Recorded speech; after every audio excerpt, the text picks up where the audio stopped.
Welcome to VOD films. இன்னைக்கு நம்ம பார்க்க போற படத்துல மனுஷ பயல்களோட செயல்களால பூமியோட வெப்பம் அதிகமாயிட்டே போகுது. அப்போ வட துருவத்துல பல வருஷங்களா பனியில மூழ்கி கிடந்த தீவு ஒண்ணு திடீர்னு வெளியே வருது. இந்த புது நிலத்துல என்ன இருக்குன்னு தெரிஞ்சுக்க ஒரு சயின்டிஸ்ட் குரூப் உடனே பிளைட் பிடிச்சு அங்க கிளம்பி போறாங்க.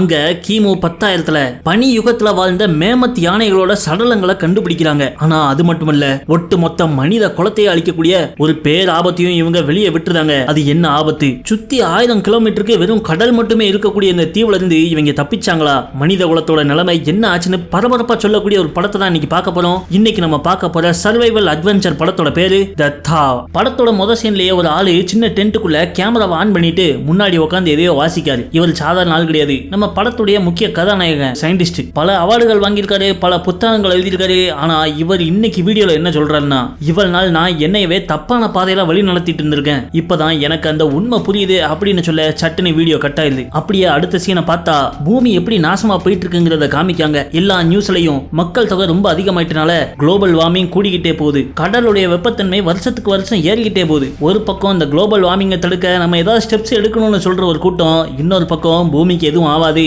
வாழ்றவரை ராஜா மாதிரி வாழுங்கன்னு சொல்ற இன்னொரு கூட்டம். ஆனா உண்மை என்னடானா, ஆர்டிக் பகுதியிலையும் அண்டார்டிக் பகுதியில இருக்கிற பனிமலைகள்லாம் முன்ன இருந்ததை விட ரொம்ப வேகமா உருகிட்டே வருது. அதனால கடல் மட்டும் அதிகமாயிட்டே இருக்கு. இன்னும் 40 வருஷத்துல கடலோரத்தில் இருக்கிற ஊர்களெல்லாம் முங்கிருந்து வர சொல்றாங்க. ஏற்கனவே சுனாமி புயல்ங்கிற மாதிரி பேரழிவுகளும் வந்துட்டு இருக்கு. அதோட மட்டும் இல்லாம கொரோனான்ட்டு ஏதேதோ வைரஸும் பரவ ஆரம்பிக்கு. உண்மையிலே பூமி அழிவை நோக்கி போயிட்டு இருக்கு அப்படிங்காங்க. இதெல்லாம் ஓடிக்கிட்டு இருக்க ஆர்டிக் பகுதியை காமிக்காங்க. பனி மலையா இருந்த இடமெல்லாம் பனி உருகி இப்ப புல் தரையா மாதிரி ஒரு சின்ன இடத்துல மட்டும் ஐஸ் இருக்கு. அந்த சின்ன ஐஸ்ல ஒரு பனிக்கரடி எதையோ சாப்பிட்டுக்கிட்டு கிடக்கான். அத பக்கத்துல இருந்து ஒரு 4 பேர் பாத்துக்கிட்டு இருக்காங்க. அப்ப நைஸா கையில உள்ள துப்பாக்கி எடுத்து சட்டுன்னு ஒரு மயக்க ஊசி அது மேல சுடுறாங்க. குத்துவாங்க. அந்த கரடி இவங்களை பார்த்து திண்டு ஓடி வருது. 4 பேர்ல ஒருத்தி அலறடிச்சு ஓடிட்டா. வந்தனா போற்ற வேண்டியதானே, இன்னொருத்தன் கையில நெஜ துப்பாக்கி எடுத்து நின்றுகிட்டு இருக்கான். ஆனா அந்த கரடி ஓடி வந்த வேகத்திலே பொத்துன்னு மயங்கி விழுந்துருது. இவங்க எல்லாம் ஆராய்ச்சியாளர்கள். அந்த ஆராய்ச்சியாளர்களோட தலைவர் தான் நம்ம படத்துடைய கதாநாயகன் குரூப்பன். மயங்கி கிடக்கிற கரடியை போய் இவங்க எல்லாம் ஆராய்ச்சி பண்றாங்க. அதோட பல்லு சைஸை பார்த்தே அதுக்கு 2 வயசு இருக்குன்னு கணிச்சிடுறாங்க. ஆனா 2 வயசு பனிக்கரடி இருக்க வேண்டிய சைஸை விட 200 கிலோ இது கம்மியா இருக்கு. பனியே இல்லாதனால பனியை தேடி இது நடந்து இழைச்சு போயிட்டு போல. இந்த ஆராய்ச்சியாளர்கள் 3 பேரும் இந்த பனிக்கரடியை பார்த்துக்கிட்டு இருக்க, அப்ப அவங்களுக்கு அந்த லோக்கல் ஊருக்காரன் ஒருத்தன் வழி காமிச்சிட்டு இருக்கான். அவன் அந்த பனியில வேற எதையோ பார்த்துட்டு இவங்களை அலறி அடிச்சு கூப்பிடுறான். இல்ல ஜிபாம்போ, எதை பார்த்தல இப்படி கத்துற அப்படின்னு இவங்க ஓடி போய் பார்த்தா பல 1000 வருஷங்களுக்கு முன்னாடி அழிஞ்சு போனதா நினைச்சுக்கிட்டு இருக்கிற மேமத். அப்படியே சீனை கட் பண்ணி அமெரிக்கால உள்ள ஒரு காலேஜ் காமிக்காங்க. வண்டு சிண்டுகளை பத்தி வீடியோவை பார்த்துக்கிட்டு இருக்காங்க. ஒரு கிளாஸ்ல உட்காந்து இவங்க எல்லாம் பயாலஜி ஸ்டூடெண்ட்ஸ். அதுல அவங்க பார்த்துட்டு இருக்க வீடியோவே நம்ம சயின்டிஸ்ட் குரூப்பனோட வீடியோ தான். அந்த கிளாஸ்ல உட்கார்ந்து இருக்கிற 2 பேரு, ஒருத்தி பேர் லிங்கு, இன்னொருத்தன் அவ பாய் ஃப்ரெண்ட் பங்கு. அந்த கிளாஸ்ல இன்னொருத்தன் இருக்கான், இவன் பேர் ஆட்டம். அப்போ வீடியோ நிப்பாட்டின அந்த ப்ரொஃபசர் டாக்டர் குரூப்பனோட சேர்ந்து குளோபல் வார்மிங் பனிக்கரடிகள் மேல எப்படி இம்பாக்ட் பண்ணுது அப்படிங்கறத ஆராய்ச்சி பண்ண நம்ம கிளாஸ்ல இருந்து 3 பேர் அனுப்ப போறோம் அப்படிங்காரு. அந்த 3 பேர் நம்ம பயலுக்கு தான், ஆட்டம், லிங்கு, பங்கு. இவங்களும் உடனே ஜாலியா கிளம்பி போறாங்க. அதே நேரத்துல அமெரிக்காவோட தெருக்கல்ல பாய் ஃப்ரெண்டுகளோட சுத்திக்கிட்டு இருக்கா நம்ம குரூப்பனோட பொண்ணு. அப்ப அவளுக்கு அவங்க அப்பா கால் பண்றாரு. போனை எடுத்தவ, எனக்கு கால் பண்ணாதன்னு எத்தனை வாட்டி சொல்லியிருக்கேன் அப்படின்னு அவங்க அப்பாவை கடிஞ்சுக்கிறா. ஆனா அவரோ, அவளை எவ்வளவுன்னு நான் சொல்றத ஒழுங்கா கேளு, முக்கியமான ஒரு விஷயத்தை நாங்க கண்டுபிடிச்சிருக்கோம், நீ உடனே கிளம்பி இங்க வா அப்படிங்காரு. ஆனா அவளுக்கு அவங்க அப்பா மேல கோவம். ஏன்னா இவங்க அம்மா இறந்தப்போ ஆராய்ச்சின்னு மலையில கடந்துகிட்டு அவங்க அம்மாவோட அடக்கத்துக்கு கூட அவர் வரல. அதனால இவங்க அப்பாவை பத்தி இவ கடுப்புல பேசிட்டு இருக்கா. அவரோ, உங்க அம்மாவுடைய மொத்த காசையும் உனக்கு தாரேன், இந்த ஒரு வாட்டி வா அப்படின்னு சொல்ல இவ உடனே லைட்டா யோசிக்க ஆரம்பிக்கா. டாஸ்ங்கிற ஊர்ல இருந்து சில ஸ்டூடெண்ட்ஸ் என் கூட ரிசர்ச் பண்ண வராங்க, அந்த ஹெலிகாப்டர்ல நீயும் சேர்ந்து வா, நான் அவங்ககிட்ட பேசிடுறேன் அப்படின்னு சொல்ல, ஓகே நான் யோசிச்சு சொல்றேன்னு போனை வச்சிடறான். ஆனா காசு கிடைக்குதுன்னு சொன்ன உடனே இவ போலான்னு முடிவு பண்ணிட்டான். நம்ம டாக்டர் குரூப்பனோட அசிஸ்டன்ட் ஜேனு வெளியே வர, என் பொண்ணே நான் சொல்றதை கேட்க மாட்டுக்கா, உலகம் எப்படி கேட்கும் அப்படின்னு சொல்லிட்டு இருக்காரு. அப்ப அந்த லோக்கல் ஆளு ஜிபாம்போ இருக்கான, அவன் வெளியே ஓடி வந்து நம்ம பிடிச்சு அந்த கரடி செத்துட்டு அப்படிங்க, என்னல சொல்ற அப்படின்னு எல்லாரும் பதறி அடிச்சு உள்ள ஓடுறாங்க. அப்படியே சீனை கட் பண்ணிடுறாங்க.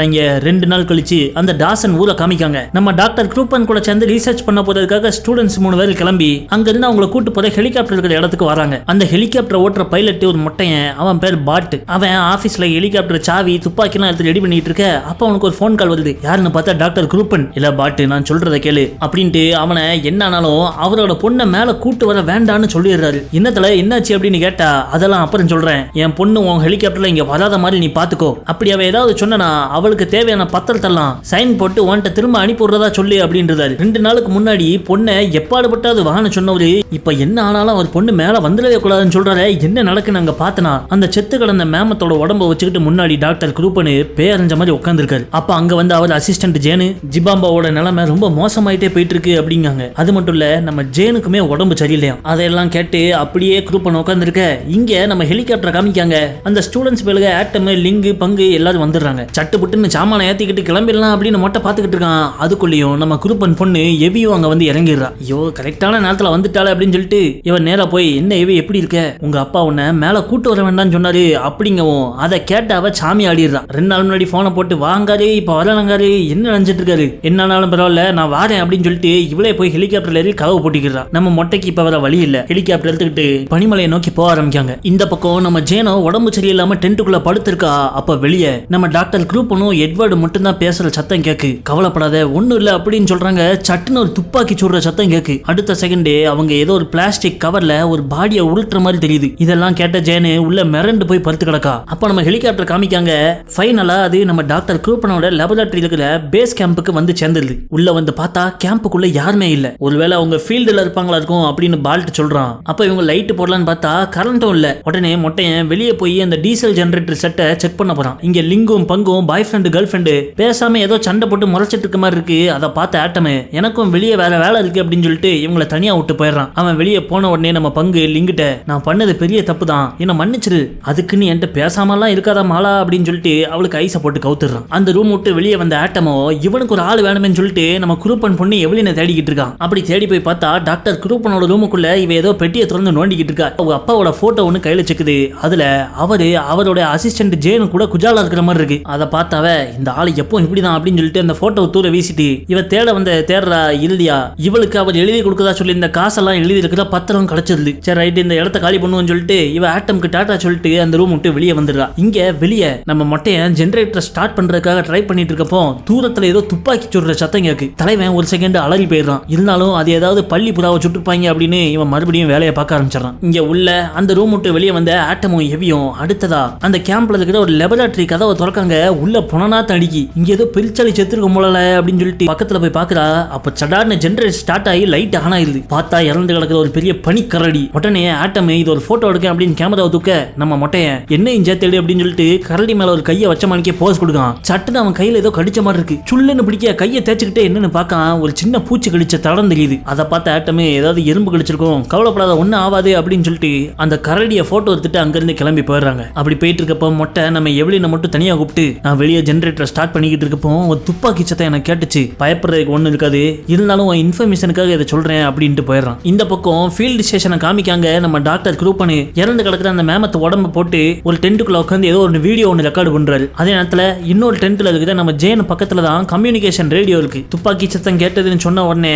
ஷாக் ஆகி போன நம்ம எவ்வளவு உடனே பேஸ் ஸ்டேஷன்ல இருந்து ஃபீல்ட் ஸ்டேஷனுக்கு ரேடியோ மூலமா கான்டாக்ட் பண்றான். அப்போ அதை ஆன்சர் பண்ண ஜேனு எவ்வளோட வாய்ஸ் கேட்ட உடனே நீங்க என்ன பண்ற அப்படிங்கோ நான் உங்ககிட்ட பேச ரூம்ல எங்க அப்பாட்ட போனை கொடுங்க அப்படிங்க. ஆனா அது கண்டுக்காத ஜேனோ அந்த ஸ்டூடெண்ட்ஸ் உங்க இருக்காங்களான்னு கேட்க அப்புறம் அவங்க இல்லாம நான் மட்டும் தனியா வந்தேன் அப்படின்னு சொல்ல இவ வாக்கி டாக்கி எடுத்துட்டு நேரம் நம்ம டாக்டர் குரூப் பண்ணிட்ட போயிடுறான். உங்க பொண்ணும் அந்த ஸ்டூடெண்ட்ஸும் இங்க வந்துட்டாங்க அப்படின்னு சொல்லிட்டு வாக்கி டாக்கிய கொடுக்க அதை வாங்கின டாக்டர் குரூப் பண்ணி உன்னை யார் இங்க வர சொன்னா அப்படிங்க. செருப்பு பிஞ்சிடும் நீங்க தானே என்ன வர சொன்னீங்க அப்படின்னு சொல்ல ஐயோ சாரிமா மன்னிச்சிரு என்னானாலும் சரி நீ அந்த இடத்த விட்டு நவுலாத அப்படின்னு சொல்ல நீங்க எங்க இருக்கீங்க இங்க எல்லாரும் உங்களுக்கு வெயிட் பண்ணிருக்கோம் அப்படின்னு சொல்றா. நான் வாரேம்மா ஆனா நான் வர்ற வரைக்கும் அந்த இடத்த விட்டு யாரு நவுலாதீங்க அப்படின்னு சொல்லிட்டு கெஞ்சி கேட்டுக்கிறாரு. அவளும் ஓகேன்றதான். ஆனா ஜேனு வாக்கி டாக்கிய கொடுக்க வர்றப்போ ஒரு விஷயத்த கவனிச்சிடுறா. நம்ம லோக்கலால ஜிமாம்போவை ஆள காணோம். அங்க கூட இருந்த டேவிட்டோ தூரத்துல ஒரு குழியில மண்ணை போட்டு நிரப்பிக்கிட்டு இருக்கான். எப்படி ஜிமாம்போவுக்கு உடம்பு சரியில்லாம போச்சோ அதே மாதிரிதான் இவங்களுக்கும் உடம்பு சரியில்லாம இருக்கு. ஒருவேளை இவங்க அவனை சுட்டு கொண்டிருந்தனா அடுத்தது இவங்க தானே இவளுக்கு தெரியும். அப்ப கொஞ்ச நேரம் கழிச்சு டாக்டர் குரூப்பனு ஜேனை பாக்குறதுக்காக அவங்க டென்ட் கிட்ட வராது.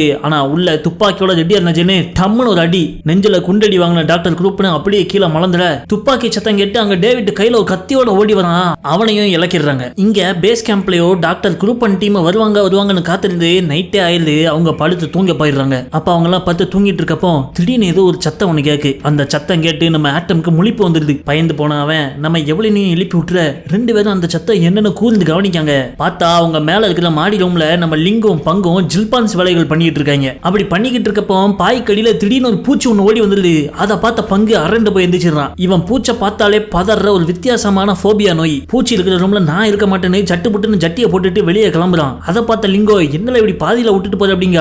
பாதியாவது மீதியாவது இன்னைக்கு நைட் இந்த ரூம்லயே தூங்க மாட்டேன்னு பெட்ஷீட் தலைவாணியெல்லாம் தூக்கிட்டு வெளியே போயிடுறான். அட போக்கத்த பையில அப்படின்னு சொல்லிட்டு லிங்கு அந்த ரூம்லயே படுத்து தூங்கிடுறான். அப்படியே நைட்டு போயிருந்து காலையில விடிய ஆரம்பிக்கு. அப்ப வெளியே ஏதோ சத்தம் கேக்கு. எவ்வளவு எந்திரிச்சு போய் ஜன்னல் வெளியே என்ன எட்டி பார்த்தா தூரத்துல யாரோ ஒருத்தங்க ஒரு 3 வீல் பைக்ல வேகமா வந்துகிட்டு இருக்காங்க. நம்ம அப்பா தான் திரும்ப வந்துட்டானா அப்படின்னு சொல்லிட்டு இவ பாக்குறதுக்காக வெளியே கிளம்பி போறா. அப்ப இவ லைட்டை போட்டதுல நம்ம ஆட்டம், மொட்டையம் பாட்டு எல்லாருமே எந்திரிச்சிடுறாங்க. மொட்டையை எந்திரிச்ச உடனே மார்கழி மாசம் வடிவேலு கையை சொல்லிடுற மாதிரி அந்த பூச்சி கழிச்ச இடத்த சொல்லிடலாம். ஆனா அந்த இடம் முன்னாடி இருந்ததை விட இப்போ கொஞ்சம் கோரமா மாறிட்டு. இங்க நம்ம ஹீரோயின் எப்படினோ வெளியே போய் பார்க்க அந்த 3 வீல் பைக்கு தன்னந்தனியா நின்றுகிட்டு இருக்கு. ஆள் யாரையும் காணும். அப்போ பக்கத்துல இருக்கிற ஹெலிகாப்டரோட கதவை திறந்து பார்த்தா உள்ள ஜேனு மயங்கல நிலைமையில கிடக்கா. தூங்கிட்டு இருந்த நம்ம பங்கும் பதறி அடிச்சு அங்க எந்திக்கான். அப்போ அவனோட கேர்ள் ஃபிரெண்ட் ரூமுக்குள்ள இருந்து ஒரு அலறல் சத்தம் கேக்கு. என்னன்னு ஓடி வந்து பார்த்தா அவ கதவை திறந்துட்டு வில்ட்டு வெளியே வரா. மூஞ்சி புல்லா அம்மா போட்ட மாதிரி இருக்கு. அப்போ நம்ம பயலுக வெளியே இருந்து ஜேனை கூட்டு வந்து உள்ள படுக்க வைக்க பங்கு உடனே அவன் பேண்ட் எல்லாம் போட்டு ரெடி ஆகுறான். திடீர்னு எதையோ பார்த்து பயந்தடிச்சு குதிக்கான். பார்த்தா அவன் பேண்ட் ஜிப்பே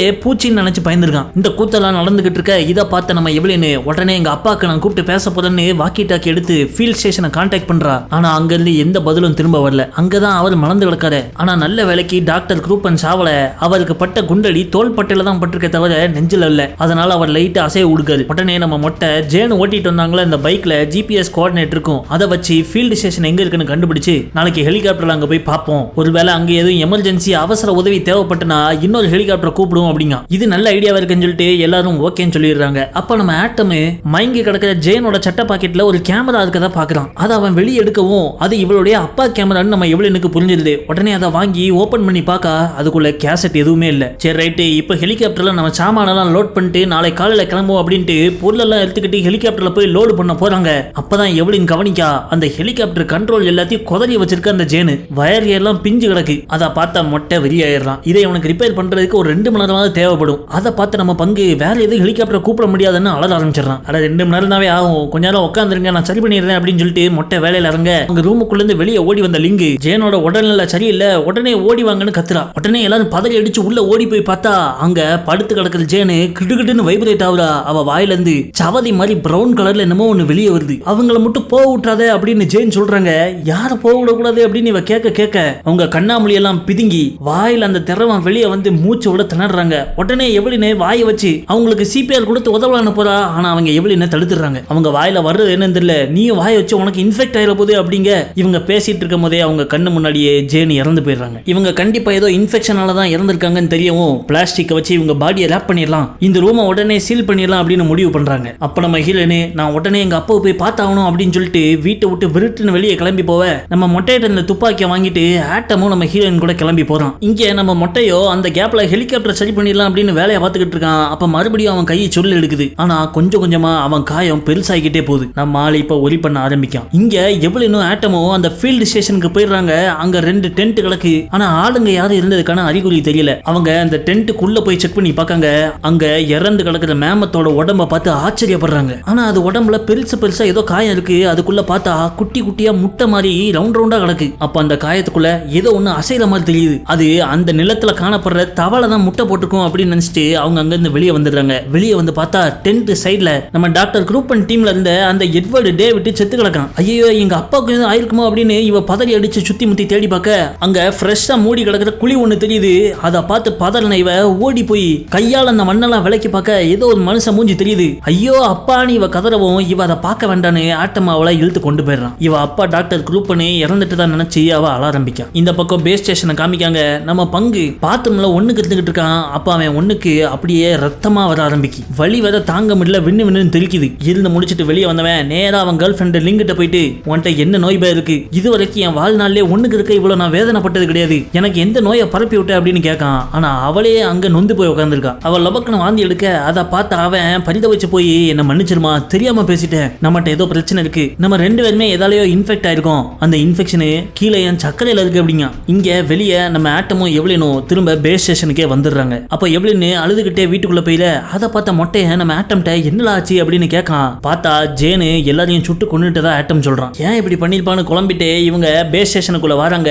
அங்க பங்கு ரேடியோ எடுத்து உதவிக்காக இன்னொரு ஹெலிகாப்டர் கூப்பிட்டுக்கிட்டு இருக்கான். இங்க எவ்வளவு பாத்ரூம்குள்ள போறா. அங்க லிங்கு கோப்பையில உட்காந்துக்கிட்டு ரொம்ப திணறிக்கிட்டு இருக்கா. அதை பார்த்த உடனே எவ்வளவுக்கு இங்க ஏதோ ஒரு இன்ஃபெக்ஷன் பரவுதுன்னு புரிஞ்சிருது. உடனே போய் இறந்து போன ஜேனை பாக்குறதுக்காக அந்த ரூமுக்குள்ள போக பார்க்கா. ஆனா நம்ம ஆட்டமும் மொட்டையனும் அவளை தடுக்காங்க. ஆனா ஜேன் எப்படி இறந்தாங்கன்னு தெரிஞ்சாதான் நம்ம லிங்க காப்பாற்ற முடியும் அப்படின்னு சொல்லிட்டு உள்ள போனவ இறந்து கிடக்கிற ஜேனோட சட்டையை தூக்கி அவ வயித்த பாக்கா. அது ஃபுல்லா ஒரே கொப்பளமா இருக்கு. அப்போ அந்த ஜேனோட முகத்துல ஏதோ ஒன்று அசைற மாதிரி தெரிய என்னன்னு பக்கத்துல போய் கூர்ந்து பாக்கா. கண்ணுக்குள்ள இருந்து ஒரு பூச்சி லைட்டா வெளியே எட்டி பார்த்துட்டு போகுது. அதை பார்த்த உடனே மிரண்டு போன இவ ஜெயனை கடிச்சு கொண்டு அவ உடம்புக்குள்ள இருக்கிற பூச்சி தான் நம்ம லிங்கியும் கடிச்சிருக்கணும், நம்ம உடனே இதை ஆராய்ச்சி பண்ணணும் அப்படின்னு சொல்லிட்டு ஜெயனை பெட்ஷீட்ல போட்டு அப்படியே குண்டு கட்டா தூக்கிட்டு போய் லேப்ல வைக்காங்க. ஏற்கனவே ஒரு பனிக்கரடி ஒன்று செத்து கிடந்துச்ச, அதோட உடம்புக்குள்ளேயும் ஏகப்பட்ட முட்டைகள் இருக்கு. அதை பார்த்து அப்படியே பயந்து போய் இவங்க ஸ்டன்னா நிக்க, அப்ப உள்ள வர்ற பங்கு நான் உதவிக்காக இன்னொரு ஹெலிகாப்டர் கூப்பிட்டுருக்கேன், இன்னும் சில மணி நேரத்தில் அவங்க இங்க வந்துருவாங்க அப்படிங்க. ஆனா நம்ம எவ்வளவு அவங்க இங்க வரக்கூடாது, இந்த இடம் இன்ஃபெக்ட் ஆயிருக்கு, நம்ம எல்லாரும் உடனே குவாரண்டைன் பண்ணி ஏதாவது சிம்டம்ஸ் சரிதான்னு பார்க்கணுங்க. அதை கேட்ட பங்கு உனக்கு கிறுக்கு பிடிச்சிருக்கா, நம்ம இந்த இடத்தை காலி பண்ணணும்னு சொல்ல எவ்வளோ இல்ல, இந்த இன்ஃபெக்ஷனை தடுக்க முடியாதனால தான் ஃபீல்ட் ஸ்டேஷன்ல எங்க அப்பாவும் எட்வர்டும் செத்து கிடக்காங்க. அப்பதான் எவ்வளவுக்கு ஜெயின் சாவரப்போ அவங்கள போக விட்டுறாதான்னு சொல்லிட்டு செத்தாங்களே, இந்த பூச்சிகளையும் வைரஸையும் தான் அப்படின்னு இவ புரிஞ்சுக்கிறா. இவங்க ஃபீல்ட் ஸ்டேஷனுக்கு போனப்போ அங்க ஒரு மேமத்து இறந்து கிடந்துச்ச, அதோட உடம்புல இந்த முட்டைகள் மாதிரியே இந்த பனிக்கல்லி உடம்புலையும் இருக்கு, ஜெயின் உடம்புலையும் இருக்கு. இதே பூச்சி தான் லிங்கியும் கடிச்சிருக்கணும் அப்படின்னு சொல்ல மொட்டை கையை சொல்லிக்கிட்டு என்னையும் அதுதான் கடிச்சிருக்கும் போல அப்படிங்க. இவன் உடம்புக்குள்ளேயும் ஒரு ரகசியமான இடத்துல அந்த பூச்சி கடிச்சிருக்குன்னு தெரிஞ்ச இவன் அதை வெளியே சொல்லாம இவங்கிட்ட மறைக்கிறான். அப்ப எவ்வளவு உடனே நம்ம போய் ஹெலிகாப்டர் வர வேண்டாம்னு சொல்லிட்டு டிசீஸ் கண்ட்ரோல கூப்பிடணும்னு கிளம்பி போறா. பங்கு துப்பாக்கி எடுத்துட்டு ஓடி போய் அந்த ரேடியோவை சுட்டு பொசிக்கிறான். அதை பார்த்து வெளியான மொட்டை துப்பாக்கி கீழே போடல அப்படின்னு சொல்ல நம்ம பங்கோ அந்த ஹெலிகாப்டர் வர வரை இனிமேல் இங்க நான் தான் சார்ஜ், நான் சொல்றதான் எல்லாரும் கேட்கணும்ட்டு துப்பாக்கி வச்சு மிரட்ட ஆரம்பிக்கான். அப்போ இவன் ஓவரா கத்திக்கிட்டு இருக்க சத்தம் கேட்டு என்னையா அங்க சத்தம் அப்படின்ட்டு லிங்க் அங்க நடந்து வரா. கொஞ்ச தூரத்திலேயே அவன் நடக்க முடியாம வாயில இருந்து சவதி மாதிரியான அந்த வாந்தி எடுத்து சுருண்டு கீழே விழுந்துடுறா. உடனே இவளை கைத்தாங்கள தூக்கிட்டு போய் அவ ரூம்ல பெட்ல படுக்க வைக்காங்க. அப்ப நம்ம எவ்வளவு அவளோட சட்டையை தூக்கி வைத்த பாக்கா இவ வயிற்றுலயும் அதே மாதிரி கொப்பளமா இருக்கு, அதுக்குள்ள ஃபுல்லா ஏதோ பூச்சி முட்டைகள் இருக்கு. அவளை அப்படியே தூங்க வச்சுட்டு வெளியே வந்த இவங்க இந்த ரூமை உடனே நம்ம சீல் பண்ணி ஆகணும்னு முடிவு பண்றாங்க. இவங்க பேசிட்டு இருக்கும் போதே அங்க வந்து ஆட்டம் கைஸ் உடனே இங்க வந்து இதை பாருங்க அப்படின்னு எல்லாரையும் லேபுக்கு கூட்டு போறான். அங்க போய் பார்த்தா அங்க பெட்ஷீட்ல சுருட்டி வச்சிருந்தாங்களே ஜெயனோட உடம்பு, அது அப்படியே கிடுகிடுன்னு ஆடிக்கிட்டு இருக்கு. அதுக்குள்ளந்து ஏகப்பட்ட பூச்சிகள் வெளியே வருது. உடனே இந்த லேபோட டோரையும் சீல் பண்ணும் அப்படின்னு எவ்வளவு சொல்ல இதெல்லாம் பார்த்து நம்ம மொட்டைக்கு ஒண்ணுக்கே வந்துருது. கையை பிடிச்சுக்கிட்டு நேரா கிச்சனுக்கு போனவன் என்ன கடிச்ச பூச்சி எனக்குள்ளேயே முட்டை போட்டுக்கிட்டு நினைக்கேன் அப்படின்ட்டு கையில ஒரு கத்தி எடுத்து அந்த பூச்சி கடிச்ச இடத்துக்குள்ள விட்டு நோண்டான். கரெக்டா மேல உள்ள தோலை பிக்கவும் அந்த பூச்சி தென்படுது. ஆனா அது இன்னும் டீப்பா கைக்குள்ள போயிருது. அதை பார்த்த மொட்டை கறிக்கடை பாய் வச்சிருக்கிற கத்தி மாதிரி ஒரு பெரிய கத்தியை வெளியே எடுத்து வச்சுட்டு நம்மள ஆட்டமா பார்க்கான். ஆட்டமோ அண்ணே என்னாலலாம் உங்க கையை வெட்ட முடியாது அப்படின்ட்டுதான், இப்ப நீ வெற்றியா இல்ல நான் வெட்டவா அப்படின்னு சொல்லிட்டு ஒரு கையில நம்ம மொட்டை கத்தி எடுக்க நம்ம எவ்வளவு வேற வழி இல்ல, நம்ம இவருக்கு உதவி பண்ணி தான் ஆகணும். தேவையான பஞ்சு மருந்தெல்லாம் பக்கத்துல கொண்டு வந்து வைக்க பிறகு கொஞ்சம் வழி தெரியாம இருக்க ஒரு பெயின் கில்லர் ஊசி எடுத்து அவரோட இடது கையில குத்துறாங்க. நம்ம பங்கு காமிக்காங்க வேற ஒரு ரூம்ல தனியா ஒரு கார்னர்ல உட்கார்ந்துருக்கான். அப்போ அவன் லைட்டா ஜிப்ப திறந்து கையை உள்ள விட்டு பார்க்கான். அவன் சக்கரையில இருந்து ஒரே ரத்தமா வந்துகிட்டு இருக்கு. உள்ள மொட்டை கையை வெட்ட ரெடி ஆகிட்டு இருக்க இங்க இவன் கூனி குறுகிய உட்கார்ந்துருக்கான். அவனுக்காவது கைதான் வெட்டிக்கலாம், நான் இதை வெட்டிட்டு எப்படிவே சுத்த முடியும்னு சுருண்டு போய் கிடக்கான். ஆட்டமோ கத்திய கையில இறக்கிடுறான். ஆனா பாதி தான் வெட்ட முடிஞ்சது. மொட்டை வழியில கதறான். உடனே நம்ம ஹீரோயின் ஓடி போய் அந்த கத்தி எடுத்து சக்குன்னு அடிச்சு நம்ம மொட்டையோட அந்த கையை துண்டா வெட்டி எடுத்துறான். மொட்டை அப்படியே மயங்கி விழுந்துடுறான். வெட்டி கிடக்குற அந்த கையை அதுக்குள்ள அந்த பூச்சி வெளியே வருது. உடனே அங்க இருக்கிற ஹிட் ஸ்ப்ரே எடுத்து அடிச்சு பார்க்கங்க, பூச்சி சாவ மாட்டுக்கு. ஒரு ஃபயர் பானட் எடுத்து அந்த பூச்சி மேல தீய வைக்க அது சுருண்டு சாவ ஆரம்பிக்கு. பிறகு மயங்கி கிடந்த மொட்டையோட கைக்கு பேண்டேஜ போட்டு விட்டு அவனை கொண்டு போய் கை தாங்களா பெட்ல படுக்க வச்சிடறாங்க. அந்த பைக்ல இருக்கிற மெடிக்கல் பேக்கை கொண்டு வந்து பார்க்காங்க. அதுக்குள்ள பெரிய நோட்டு புத்தகம் ஒன்று இருக்கு. இந்த பூச்சை பத்தி அவர் ஏற்கனவே ஏகப்பட்ட ஆராய்ச்சி பண்ணி அதை நிறைய வரைஞ்சும் பல குறிப்புகளும் எழுதி வச்சிருக்காரு. அதுல ஆம்பளை பூச்சிகள் வெறும் கடியை மட்டும் தான் கொடுக்கும், ஆனா பொம்பளை பூச்சிகள் தான் உள்ள போய் முட்டை விடுன்னு போட்டிருக்கு. அதை கேட்ட நம்ம பங்கு உடனே அப்ப ஆம்பளை பூச்சி கடிச்சா ஒன்றும் பிரச்சனை இல்லைல்ல அப்படின்னு வந்து கேட்கான். அந்த பையில வெறும் நோட்டு புத்தகம் மட்டும் இல்ல சில வீடியோ கேசட்டுகளும் இருக்கு. அதை உடனே கேமரால போட்டு பிளே பண்ணி பார்க்கணும். அந்த கேமரா எங்கன்னு கேட்க அதை ஜெயனோட சட்ட பாக்கெட்லயே மறுபடியும் வச்சிட்டோமே அப்படின்னு ஆட்டம் சொல்றான். உடனே நம்ம ஹீரோயின் மேல ஒரு கோட்டை போட்டுட்டு லேபுக்குள்ள போய் உடம்பு வைப்ரேட் ஆகி பூச்செல்லாம் வந்துட்டு இருந்துச்சு. அந்த ஜெயனோட உடம்புல இருந்து கேமராவை எடுக்க போதன்னு உள்ள கிளம்புறான். ஜெயன் உடம்புல போத்தி இந்த போர்வை விலைக்கு பார்த்தா அங்க உடம்பே இல்ல, எலும்பு கூடுதா இருக்கு. மிச்சம் எல்லாத்தையும் அந்த பூச்சிகள் தின்னுட்டு அப்ப அவ நைஸ் போல அந்த பாக்கெட் உள்ள கேமரா எடுத்துக்கிட்டு இருக்க பின்னாடி இருந்த பனிக்கரடி உடம்புல இருந்து ஏகப்பட்ட பூச்சிகள் கீழே விழுந்து நம்ம எவ்வளவு நோக்கி ஓடி வருது. எவ்வளவு உடனே அந்த பூச்சிகள் எல்லாம் மிதிச்சு கொண்டுட்டு அங்கிருந்து வெளியே வர பாக்கா அதை தொடர்ந்து எவ்வளவு வெளியே கொண்டு வந்துடுறான். வந்த உடனே அலறி போனாவ சட்டை கிட்ட எல்லாம் கலத்தி போட்டுக்கிட்டு இருக்க அவ முதுகுல ஒரு பூச்சி கடிச்சு உள்ள போக பாக்கு கரெக்டான நேரத்துல நம்ம ஆட்டம் அதை பிடிச்சு வெளியே இழுத்து போட்டு காலால மிதிச்சு நச்சு கொண்டுதான். ஆனாலும் இந்த பங்கு பயலுக்கு நம்பிக்கை இல்ல. இவ உடம்புல வேற எங்கேயாவது கூட பூச்சி பூந்திருக்கலாம், ட்ரெஸ் எல்லாத்தையும் அவுத்து போடு அப்படிங்க. அதுவும் கையில துப்பாக்கி வச்சு மிரட்டிட்டே அவளுக்கு வேற வழி இல்ல. அவ ஆட்டம்கிட்ட என் உடம்புல எங்கேயாவது பூச்சி இருக்கா நீ பார்த்து சொல்லு அப்படின்னு சொல்லிட்டு அவன் மொத்த ட்ரெஸ்ஸையும் களைச்சிட்டு ஆட்டம்கிட்ட காமிக்க அவன் சுத்தி முத்தி செக் பண்ணவன் வேற எங்கேயும் பூச்சி இல்லைன்னு கன்ஃபார்ம் பண்ணிடுறான். பிறகு அவங்க அந்த வீடியோ கேசட் எடுத்துட்டு போய் கம்ப்யூட்டர்ல போட்டு பார்க்காங்க. அதுல டாக்டர் குரூப்பனு கேமரா முன்னாடி உட்காந்து பேசியிருக்கிற ஒரு வீடியோ ஒன்று இருக்கு. அதை அவங்க பார்க்க ஆரம்பிச்சு அடுத்த 2 செகண்ட்ல ஒரு பூச்சி அந்த ரூமுக்குள்ள பூந்துருது. உடனே நம்ம ஆட்டம் ஓடி போய் அதை மிதிச்சு கொண்டுதான். ஆனா அந்த பூச்சி எப்படி இங்க வந்துச்சு அப்படின்னு தேடி இவங்க போறாங்க. அங்க போய் பார்த்தா அந்த லேப்ல அந்த பனிக்கரடி செத்து கிடந்துச்சே அது பூரா பூச்சியால அரிச்சுக்கிட்டு இருக்கு. அந்த லேபே ஃபுல்லா பூச்சிகள் தான், சும்மா மலை மாதிரி பூச்சிகள் கொட்டிக்கிட்டு இருக்கு. இந்த இடமே இப்ப ரொம்ப ஆபத்தாயிட்டு ஹெலிகாப்டர் தான் ஒரே சேஃபான இடம், நம்ம அங்க போகணும் அப்படின்னு சொல்லிட்டு இவங்க திரும்ப அங்க பக்கத்து ரூம்ல லிங்க உடம்புக்குள்ள ஃபுல்லா பூச்சி ஏறி அவளை கடிச்சு கொடுமைப்படுத்துது. கதவை திறங்கன்னு அவ தட்டிக்கிட்டு இருக்க. பங்கு அங்க முன்னாடி வந்து நின்னுகிட்டு இருக்க. கதவை திறல, உனக்கும் பூச்சி கடிச்சிருக்கல அப்படின்னு அவ சொல்ல, அத்தாடி இவ உண்மையை சொல்லி நம்மளையும் உள்ள தெளிவா போலேன்னு சொல்லிட்டு அவங்க பார்க்காத நேரமா சட்டுன்னு துப்பாக்கியால லிங்க சுட்டு கொன்றுதான். இல்ல என்ன பண்ண அப்படின்னு இவங்க ஓடி வந்து கேட்க, அவ வேதனை தாங்காம என்ன சுட்டு கொல்லுன்னு சொன்னா, அதனால தான் பண்ண அப்படிங்க. அங்க அவளோ குண்டடி பட்டும் பாதி உயிர்ல துடிச்சிட்டு கிடக்கா. அப்ப அங்க மொட்டையோட கையில ரத்த கசிவு நின்னுட்டான்னு பாக்கறதுக்காக அந்த பேண்டேஜை இழுத்து பார்த்தா அவன் கை ஃபுல்லா பூச்சி அரிச்சுக்கிட்டு இருக்கு. எப்படி அவன் சோழி முடிய வரான் அப்படின்னு தெரிஞ்ச இவன், நான் போய் லிங்கோட வலியவாவது கொஞ்சம் குறைக்கேன் அப்படின்ட்டு பெயின் கில்லர் ஊசி எடுத்துக்கிட்டு நேரா ரூமுக்குள்ள போய் அவளுக்கு அதை இறக்கி விடுறான். அந்த ரூம் பூரா பூச்சிகள் தான் இவங்களை அரிச்சுக்கிட்டு இருக்க. இவங்க ரெண்டு பேரும் வெளியே ஹெலிகாப்டர்ல உட்காரலான்னு ஓடிக்கிட்டு இருக்க. அப்ப அங்க துப்பாக்கியோட வந்த பங்கு அவங்கள முந்திக்கிட்டு ஓடுறான். அப்ப எவ்வளவு உனக்கும் அந்த பூச்சி கடிச்சிருக்குன்னு எனக்கு தெரியும் அப்படின்றதான். அதை கேட்ட ஸ்டன்னா என்ன பங்கு, இந்த உண்மையை நீ வெளியே சொல்லி என்ன கொல்ல போறல அப்படின்ட்டு எவ்வளவுனே துப்பாக்கியால சொல்றதுக்கு தூக்குறான். அப்போ தமிழ் அவன் மண்டையில குண்டு அடிச்சு சதறுது. யாருன்னு பார்த்தா நம்ம டாக்டர் குரூப்பனு அங்க ஸ்னைப்பரோட வந்து இவனை போட்டு தள்ளிட்டாரு. இந்த வீடு ஃபுல்லா பூச்சிகள் அரிச்சுக்கிட்டு இருக்கு அப்படிங்க. அப்ப அந்த வீட்டை முத எரிச்சாவணும்னு சொல்லிட்டு இவங்க ரெண்டு பேரும் வீட்டுக்குள்ள போய் எல்லா இடத்துலயும் பெட்ரோலை தெளிச்சுக்கிட்டு இருக்க. அப்பதான் இவங்க அந்த வீடியோ கேசட்டை கம்ப்யூட்டர்ல போட்டு பார்க்க ஆரம்பிச்சாங்களே. அந்த வீடியோவை ஃபுல்லா பார்க்காங்க. அதுல டாக்டர் குரூப்பனு நானும் குளோபல் வார்மிங் நடக்கு, பூமி அழிய போகுதுன்னு எவ்வளவோ டாக்குமெண்ட்ரிஸ் புக் எழுதியும் மக்கள் இதை கேட்கற மாதிரி இல்ல. மக்களை கேட்க வைக்கணும்னா அதுக்கு ஒரே வழிதான் இருக்கு, இந்த பூச்சி அப்படின்னு ஒரு கண்ணாடி குடுவையில அந்த பூச்சியை காமிக்காரு. இந்த பூச்சி தீ மாதிரி பரவி ஏகப்பட்டவர் செத்தாதான் மக்களுக்கு குளோபல் வார்மிங்கோட ஆபத்து புரியும். நல்ல வழியில நல்லபடியா எடுத்து சொன்னா உதாசீனப்படுத்திடுறாங்க. இப்ப எனக்கு வேற வழி இல்ல, இதை நான் பண்ணிதான் ஆகணும்ட்டு ஒரு கத்தி எடுத்து அவர் கையை அவரே கிழிச்சு அந்த பூச்சை தான் உடம்புக்குள்ளே ஏத்திக்கிறாரு. பிறகு இங்க இருந்து ஊருக்குள்ள போய் இந்த பூச்சியை பரப்பி விடுறதான் இவரோட நோக்கமே. அதை பார்த்த இவங்க ஷாக் ஆயிடுறாங்க. ஆனா ரொம்ப லேட்டு. அவங்க பார்த்துட்டு திரும்பி பார்க்கவும் சட்டுன்னு கதவை பூட்டிடுறாரு அவங்க அப்பா. எனக்கு வேற வழி இல்லம்மா, என்ன மன்னிச்சிரு, இந்த பூமியை காப்பாத்த இந்த தியாகத்தை பண்ணிதான் ஆகணும் அப்படின்னு சொல்லிட்டு அவர் வெளியே போவ கரெக்டா உதவிக்காக அவங்க கூப்பிட்டு இருந்த ஹெலிகாப்டர் வருது. அதுல போய் டாக்டர் குரூப்பன் ஏறி உட்காரவும் வேற யாராவது இருக்காங்களா அப்படின்னு பைலட் கேட்காது. வேற யாரும் இல்ல, கிளம்புங்க அப்படிங்கவும் ஹெலிகாப்டர் மேல ஏறுது. அப்ப கரெக்டா கதவை உடைச்சுக்கிட்டு நம்ம ஆட்டமும் ஹீரோயினும் வெளியே ஓடி வராங்க. அவங்கள பூச்சிகள் கடிச்சு அவங்கள இன்ஃபெக்ட் ஆயிருக்காங்க, நம்ம உடனே இங்க இருந்து கிளம்பணும், ஹெலிகாப்டர் கிளப்பு அப்படின்னு சொல்ல ஓகே சார்னு சொல்லிட்டு பைலட் அப்படியே ஹெலிகாப்டர் மேல கொண்டு போறான். அதை பார்த்த ஆட்டம் ஓடி போய் ஹெலிகாப்டரோட கீழ் கம்பியை பிடிச்சு தொங்கிட்டு ஹெலிகாப்டர் பிடிச்சு ஆட்ட ஆரம்பிச்சிடறான். ஆனா அநியாயமா ஆட்டின ஆட்டுல அவன் மேல இருந்து கீழே விழுந்து செத்துறான். உடனே நம்ம எவ்வளவு கீழே கலந்த துப்பாக்கி எடுத்து ஹெலிகாப்டர் தாறு மாற சுட ஆரம்பிச்சிடறான். அதுல அந்த ஹெலிகாப்டரோட பைலட் கழுத்திலே குண்டு இறங்கிடுது. கண்ட்ரோல் இல்லாம அதை நேரா கீழே போய் குடோன்ல விழுந்து வெடிச்சு பஸ்பம் ஆயிடுது. அந்த வீடு ஸ்டேஷன் எல்லாமே எரிய ஆரம்பிச்சுல. நம்ம ஹீரோ மட்டும் தான் இப்ப லாஸ்டா உயிரோட இருக்கா. இவன் நேரா போய் இவங்களோட ரிப்பேர் ஆன ஹெலிகாப்டருக்குள்ள உட்காந்து கதவை பூட்டிக்கிறான். அப்படியே 2 நாள் கடந்து போகுது. அப்ப இவங்களை தேடி 2 ஹெலிகாப்டர் ஆட்கள் வராங்க. அவங்க வந்து மயங்கி கிடக்கிற நம்ம ஹீரோயினை பார்த்து அவளை காப்பாத்திடுறாங்க. அப்படியே சீனை கட் பண்ணி ஒரு நதிக்கரையோரமா மீன் பிடிச்சிட்டு இருக்க ஒருத்தனை காமிக்காங்க. கார்ல ஏறவன் எல்லாம் டாமி ஓடியா அப்படின்னு சொல்லவும் அந்த நாய் குழுகுழுன்னு ஓடி போகுது. அப்பதான் காமிக்காங்க அது சாப்பிட்டுட்டு இருந்தது ஒரு செத்து போன பறவை. அது உடம்புல எல்லா இடத்துலயும் முட்டையும் அந்த பூச்சியுமா இருக்கு. அதோட இந்த படம் முடிஞ்சிருது. இன்னைக்கு பார்த்த இந்த படம் உங்களுக்கு பிடிச்சிருந்தா நம்ம வீடியோக்கு லைக் பண்ணுங்க. இதே மாதிரி ஒரு வினோத நோய் நம்ம ஊருக்குள்ள பரவனா முதல்ல நீங்க என்ன பண்ணுவீங்கிறத கமெண்ட்ஸ்ல சொல்லுங்க. வீடியோ பார்த்ததுக்கு நன்றி.